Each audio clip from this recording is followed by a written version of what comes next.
C'est le signal que tous attendaient et il a fini par arriver. Les prix à la consommation aux États-Unis ont augmenté moins fortement que prévu en octobre. L'indice CPI a décéléré à plus 0,4% le mois dernier sur un an. Il ressort à plus 7,7% et c'est moins que ce qu'attendait le consensus compilé par Reuters qui tablait sur plus 0,6% d'un mois sur l'autre et plus 8% en rythme annuel.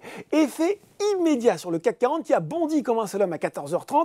Après une matinée plutôt terne à l'image de la semaine, l'indice français finit en progression de presque 2% vers les 6557 points et 4,9 milliards d'euros échangés. Voilà, ça c'est des volumes.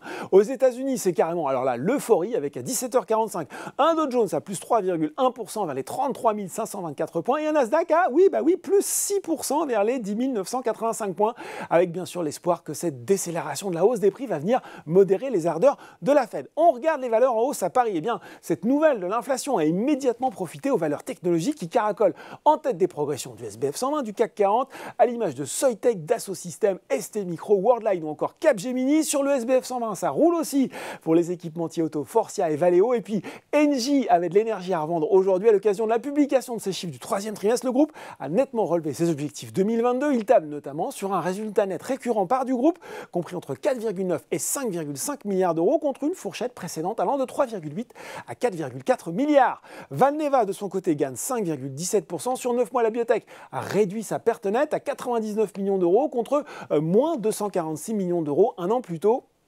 Elle a par ailleurs annoncé un plan d'économie incluant la suppression de 20 à 25% de ses effectifs. Du côté des baisses cette fois-ci, eh bien c'est un véritable coup de tonnerre sur le CAC 40.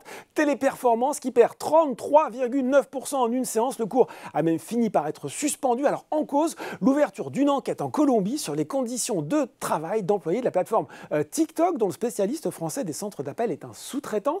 Une enquête qui fait suite aux révélations du magazine américain Times et du Bureau of Investigative Journalism datant d'octobre sur des soupçons de violation des droits syndicaux, de conditions de travail traumatisantes et de bas salaires des modérateurs de contenu du réseau social. Téléperformance n'a pour le moment pas répondu à ces accusations. En repli aussi sur le CAC 40, Crédit Agricole qui a enregistré un recul de son bénéfice net de près de 10% sur un an au troisième trimestre à 2 milliards d'euros tout de même. Et puis dans ce contexte, logique que les défensifs Thales et Safran fassent l'objet d'arbitrage. À noter enfin sur le SRD, Beneteau qui prend l'eau, moins 7%. Au troisième trimestre, le chiffre d'affaires a pourtant affiché une croissance de 14,3%, un taux de change constant à 317 millions d'euros. C'est bien, mais en dessous des attentes des analystes. Voilà, c'est tout pour ce soir. Exceptionnellement, pas de débrief demain 11 novembre. En attendant, n'oubliez pas tout le reste de l'actu, éco et finance. Et sur Boursorama, un très bon week-end.